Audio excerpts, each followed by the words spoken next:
Assalamualaikum warahmatullahi wabarakatuh. Selamat siang teman-teman sekalian. Kembali lagi bersama saya di channel Salam Sapa. Kemarin saya sudah janji untuk melanjutkan dari transaksi dari siklus akuntansi, yaitu ke jurnal penyesuaian ya. Karena ketika kita kemarin membuat atau menyusun neraca lajur, kita belum sempat untuk membuat jurnal penyesuaiannya, dan hari ini saya akan memenuhi janji teman-teman sekalian. Untuk jurnal penyesuaian ini sebetulnya kita dapat merekamnya di template jurnal umum ya. Mengapa demikian? Saya kira karena sama aja ya di jurnalnya, jadi pemanggilannya itu sama aja sih, nanti kita tetap akan masuk di neraca lajur ya. Cara membedakannya adalah perbedaannya di kolom referensi. Misalnya kalau jurnal umum kita pakai referensinya JU ya. Tujuannya apa? Ketika kita posting ke buku besar, bahwa sumbernya adalah di jurnal umum, sementara yang lainnya jadi di jurnal penyesuaian. Akan tetapi teman-teman sekalian, untuk sebagai media pembelajaran, saya coba untuk memisahkan dulu antara jurnal umum dengan jurnal penyesuaian. Kita buat nambah di set selanjutnya ya. Lalu kemudian kita kasih nama adjustment ya. Adjustment seperti itu aja ya, kita singkat aja. Nah, kira-kira kalau kita pelabel ya. Nah, untuk jurnal penyesuaian kira-kira yang kita butuhkan adalah ada tanggal, ada transaksi ya, transaksi, kemudian ada account ya, ada kode ya yang kita butuhkan, ada debit, ada kredit lah ya. Ini kita bisa perlebar sedikit dengan akunnya, ini kita perkecil, ini kita bisa perlebar sedikit, ganti pakai accounting ya. Ini kita kasih nomor ini ya, garis bawah lah ya. Nah, untuk akunnya ini teman-teman sekalian, kita akan sama seperti yang ketika kita membuat jurnal umum, kita akan menggunakan logika dan kode fungsi pemanggilan, yaitu kita pakai VLOOKUP lagi seperti yang jurnal kemarin. Langkah pertama adalah kita buat dulu jika kode ini sama dengan kosong ya. Jadi kosong itu adalah kita pakai tanda petik ya. Kalau 0 berarti 0 ya. Maka kita kosongkan ya. Jika tidak, kita pakai pemanggilannya, yaitu VLOOKUP, lookf value-nya, lalu kemudian di kode lagi ya di bawahnya di kolom F6 ya. Jika tidak ya, tabel array-nya ya. Tabel array-nya adalah sebagai kriterianya kita ambil di COA ini, di COA-nya ya. Ini sebenarnya bisa kita define name ya, tapi supaya sebagai media pembelajaran aja kita kelihatan ya. Jangan lupa tekan F4, kita absolutkan ya, kita absolutkan seperti ini. Kemudian setelah absolutkan di kolom kedua, jika tidak 0 ya. Ada yang salah ya.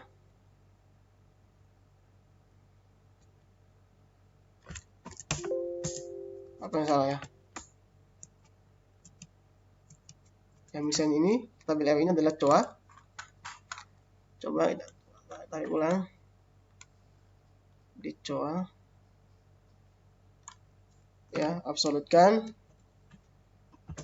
kolom kedua, jika tidak 0 ya. Ada yang salah ya.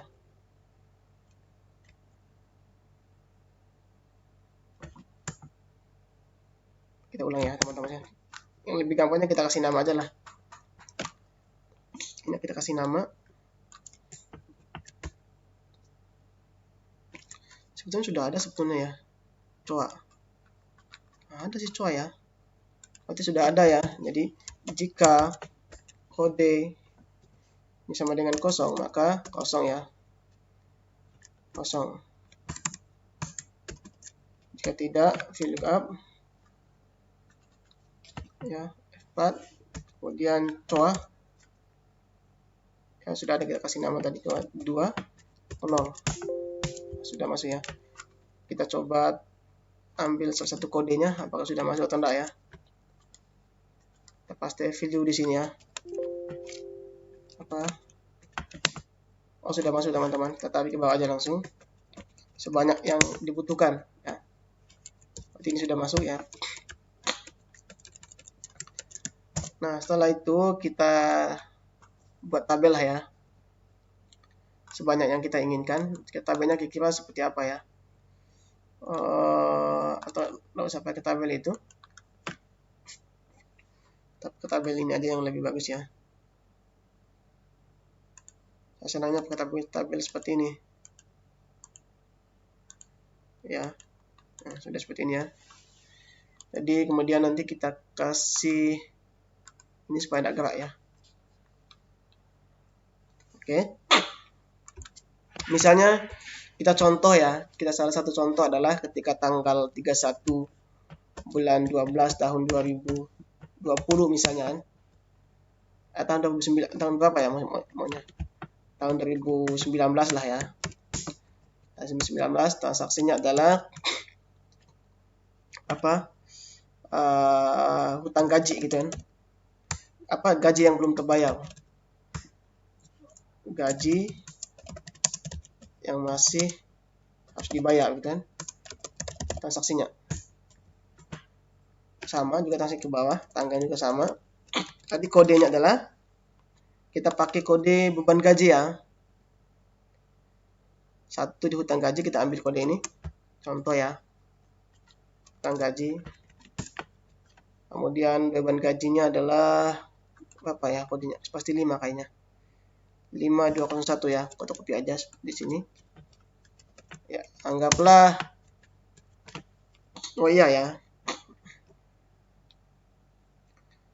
Anggaplah di awal dulu adalah kita pakai jurnal dulu ya, supaya ya tidak usah lah ya. Misalnya ada yang sebesar 15 juta ya. Katakan ini kreditnya 15 juta. Nah.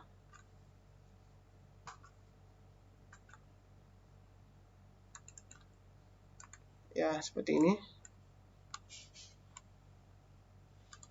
Nah, bisa lihat seperti ini teman-teman sekalian. Lalu ini kita pakai kode pemanggilan di JU-nya. Apakah sudah masuk?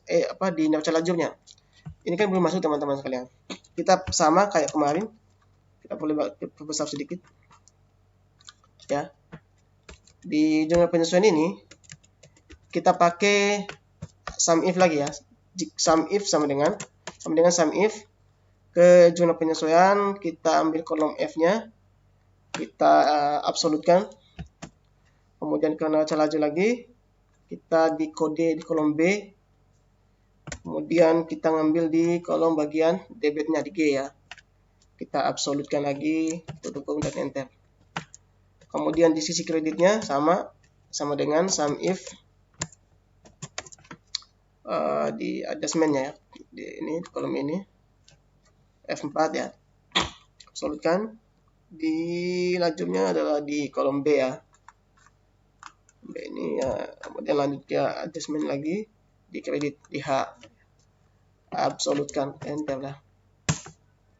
Ini kita copy dan tarik ke bawah. Apakah sudah masuk atau belum ya? Kita cek.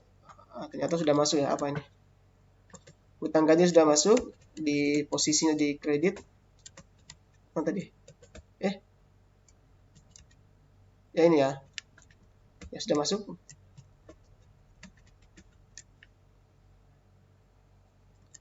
Hutang gaji di sini sudah masuk.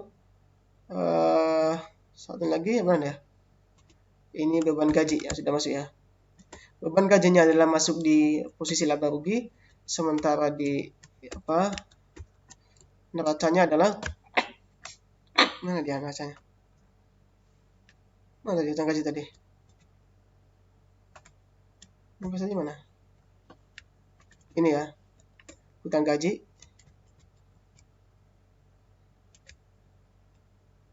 Sudah masuk ya? Ini penyelesaian belum ya?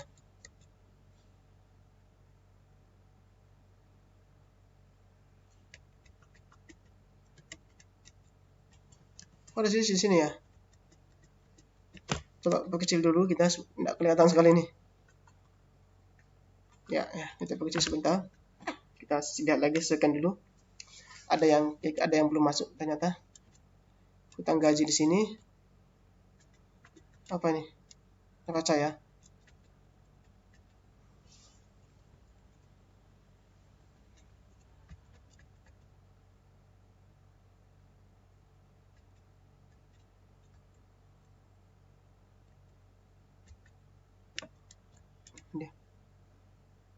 Oke, ya teman-teman sekalian, ini di sini dia belum masuk ternyata. Iya kan ya.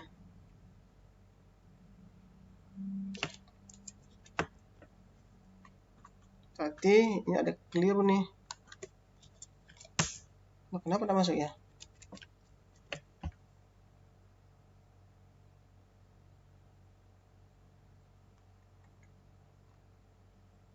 Ini sudah ada ya. Kenapa tidak masuk? Harusnya dia masuk di sini. Coba kita buat ulang rumusnya ini, yang ini ya. Jika di laju ini, jika ya mutasi debit tambah debit penyesuaian lebih besar dari kredit mutasi ditambah kredit penyesuaian, ya, maka debit mutasi ditambah debit penyesuaian min ya kredit mutasi tambah kredit mutasi tidak nol. Oke, sudah. Sebalikannya adalah jika kredit mutasi tambah kredit penyesuaian lebih besar dari debit mutasi tambah debit penyesuaian, maka kredit mutasi tambah kredit penyesuaian min debit mutasi tambah debit penyesuaian, ya, tidak nol. Kita ke bawah. Ini tidak masuk ya. Nah, sudah masuk kan? Berarti salah rumus kemarin teman-teman sekalian. Ini sudah masuk ya. Di sini pindah ke neraca pastinya. Ya, neracanya sudah pindah ya. 15 juta di sini. Pindah neraca. Oke. Baik, teman-teman sekalian, kita lanjut lagi di jurnal. Jadi seperti itu di jurnal penyesuaiannya. Kita perbesar sedikit ya. Jadi ini sudah masuk 15 juta hutangnya di kredit, bebannya di debit, masuk ke laba rugi. Hutang ini masuk ke neraca ya. Di neraca ya, sudah masuk. Nah, sekarang kita lanjutkan untuk menyusun laba rugi ya. Kita kasih nama aja LR ya, misal baru. Kemudian laba rugi itu kan kita tahu bahwa dia adalah ada pendapatan atau penjualan, ada biaya ya. Seperti itu. Kita ambil saja dulu di kolom COA ini pendapatan biaya ya. Kita copy aja dulu ya, copy seperti ini. Cara gampangnya lah dulu ya. Copy, kita paste di sini ya. Jangan lupa paste value teman-teman sekalian. Ini kita percantik lagi sedikit lah ya. Oke. Kemudian ini kita kasih nama apa? Penjualan lah ya. Penjualan atau pendapatan dah. Kemudian kita ke bawah sedikit ya, misalnya kita kasih di sini jumlah ya. Ini kita kasih nama apa? Harga pokok penjualan ya. Pokok penjualan. Ya apa tuh? Pokok penjualan. Tebal. Jadi harga pokok penjualan itu teman-teman, kalau kita menggunakan metode periodik atau fisik, maka kira-kira yang harus menyangkut apa item-item atau elemen yang ada dalam harga pokok penjualan itu ada persediaan awal tambah pembelian, tambah angkut, dikurangi pokok pembelian, dikurangi kartu pembelian, ditambah kartu pembelian, kemudian biaya apa namanya, ini barang siap dijual ya gitu ya, siap dijual ya, siap dijual kan, dikurangi persediaan akhir ya, ketemulah jumlah ya, jumlah seperti ini. Kita tengahkan aja supaya kelihatan. Kita taruh ke bawah lagi di sini. Ini kita kasih nama biaya operasional dan ADM umum, gitu aja lah ya. Kita seperti itu dulu kita klasifikasinya. Lalu ke bawah ini kita kasih jumlah ya, jumlah tebal, kita taruh tengah ya. Baik. Nah, ini template-nya kira-kira seperti ini teman-teman sekalian. Kita bisa buat cantik seperti ini. Ini kita bisa kasih nama apa ya? Namanya PT berbagi. Kemudian apalagi penjelasan ya, penjelasan laporan laba rugi periode ya 01, anggaplah 01 Februari ya, sampai dengan 29 Februari ya, kita dah 2019 lah gitu. 2020 ya gitu, anggaplah gitu aja dulu ya. Nah, seperti itu. Lalu kemudian kita pakai apa, rumusnya lagi. Sama kayak tadi, sama dengan sum if. Sum if-nya adalah kita pakai yang di apa, di neraca laju ya. Yang sederhana dulu ya. Kita pakai seperti ini di kolom B-nya. Ada dua cara sebetulnya, tapi yang saya mudah seperti ini dulu. Kemudian tekan F4 absolut. Kemudian di laba ruginya adalah kita kan ini kan sum if lajur, kemudian di kode B titik koma, kemudian kita ambil di kolom angkanya ya. Kalau pendapatan kan di kredit kan ya, saldo normalnya. Berarti di lajurnya kita ambil di posisi kredit ya. Mana dia laba rugi ya, ini di posisi kreditnya. Di kolom key ya, key kita ganti P, ini kita ganti key. Jangan lupa absolutkan, tekan F4 ya. Kurung enter. Tarik ke bawah ya. Ya, seperti itu teman-teman sekalian. Kita masuk angkanya. Lalu kita jumlahkan. Kita kasih kolom lah ya. Apa, garis bawah lah ya.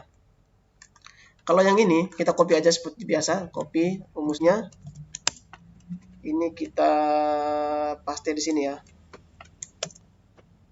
Paste di sini. Lalu kolom key ini kita ganti. Ini kan key ya. Key kan saldonya kan di kredit. Kalau beban itu kan saldo apa? Saldo normalnya di debit ya. Di P ya. P ya. Ya kan masuk kan? Nah. Ini saldo akhirnya ya. Untuk saldo awal ini kita pakai link aja sama dengan seperti ini. Masuk ke lajur, maka kita ambil di lajurnya persediaan awal ya. Kita masuk di debitnya seperti ini karena belum ada. Contoh ini, kemudian saldo akhirnya kita ambil lagi endingnya kan. Kita pakai minus ya. Di lajur seperti ini lagi, berarti saldo akhirnya kan ya. Berarti di sini ya. Kemudian kita jumlahkan ya. Berarti harga pokok untuk sementara sekarang ya. Berarti barang siap dijual itu adalah persediaan awal tambah pembelian tambah biaya angkut kalau ada ya. Kurangi potongan pembelian ya. Kurangi potongan pembelian. Kurangi retur ya untuk pembelian. Ini barang apa? Barang siap dijual. Ya. Kemudian untuk anunya adalah barang siap dijual kurang persediaan akhir. Itulah apa harga pokoknya ya. Kemudian ini bisa kita copy ke bawah yang tadi rumus tadi, atau saya perlihatkan aja lah ya. Ini kita copy ya, sama aja tadi kan, kita paste aja di sini. Tadi ya, salah saya. copy di sini, paste di sini ya. Jadi kan beban kan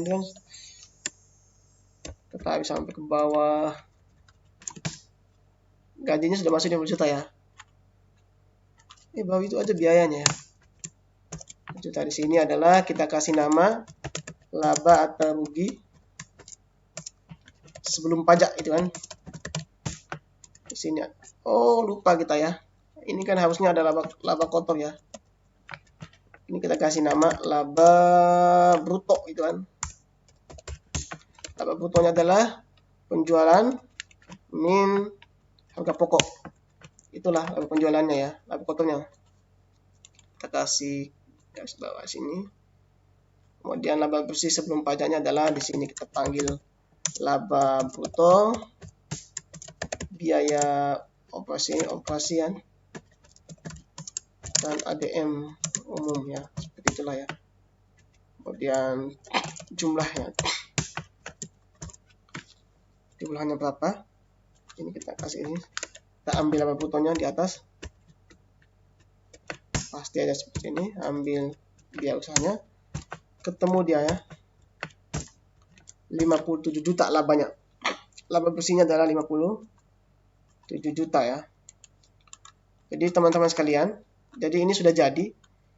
Laba putih ini kita bisa kasih nama duaan.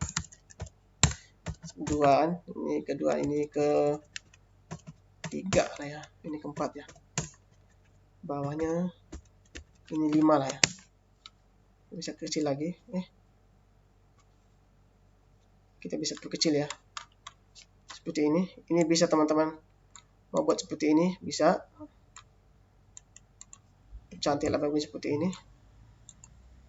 Kita kasih apa warna lah ya. Bisa ya, terserah teman-teman maunya cantik seperti apa. Ini sudah jalan sih rumusnya. Yang sederhananya seperti ini sudah jalan sih. Belum dipertebal ini ya. Tebal lah ya. Seperti itu semuanya. Ini sudah jalan. Bagi penjelasan bagian sudah. Kita bandingkan ya, apakah sama nggak laba yang di sini dengan laba yang di neraca lajur. Kita ambil, coba uji dulu. Sudah sama atau belum ya? Kita ambil sini dengan uji apakah sudah benar. Ternyata sudah benar teman-teman. Artinya rumusnya sudah jalan. Apalagi ya? Kalau kita mau analisis berapa sih margin yang diambil, kita bisa aja langsung di sini ya teman-teman. Bagi harga pokok bagi penjualan. Ya, berarti sekitar 43% ya marginnya ya. Jadi dari 100% itu ya sekitar 57% harga pokoknya ya. Jadi margin yang diambil itu setiap unit itu adalah 43% ya, diambil dari setiap unit barang yang dijual ya. Jadi seperti itu Pak teman-teman sekalian. Kalau mau analisis lebih lanjut rasio-rasio nanti gampang ya. Saya kira cukup sekian teman-teman sekalian. Kalau kita mau review, ini laba rugi, ini jumlah penyesuaian, ini lajur, ini jumlah umum untuk besar, ini JU kan, ini cuanya ya. Lajur sudah jalan, kita perkecil sedikit. Lajur sudah jalan, penyesuaian sudah jalan. Nah untuk jumlah penyesuaian ini tidak hanya jumlah penyesuaian ya, bisa saja teman-teman juga menambah jurnal ketika sudah tutup buku ya. Ada transaksi yang lupa tercatat atau koreksi-koreksi lainnya bisa dicatat di jurnal ini. Jadi jurnal ini tidak hanya jumlah penyesuaian, tetapi juga ada jurnal koreksi ya. Bisa dikoreksi di sini. Tujuannya apa? Ketika kita ada koreksi, kita tidak menjurnalnya lewat siklus akuntansi, maka kita akan kehilangan cerita. Jadi akuntansi itu yang terpenting adalah ceritanya ya, bukan angka nominalnya. Karena angka aja itu kan bisa aja kita masukkan saja yang tanpa ada cerita ya. Tapi adalah kita kehilangan cerita. Ya baik teman-teman sekalian, ini laba sudah jadi. Bisa nanti kita bahas lebih lanjut untuk transaksinya ya. Kalau mau ditanya bisa ditanya di kolom komentar teman-teman sekalian. Saya mohon maaf bila ada kata-kata yang keliru atau yang belum tersampaikan. Bisa di komentar di kolom komentar. Nah, jadi cukup sekian. Assalamualaikum warahmatullahi wabarakatuh.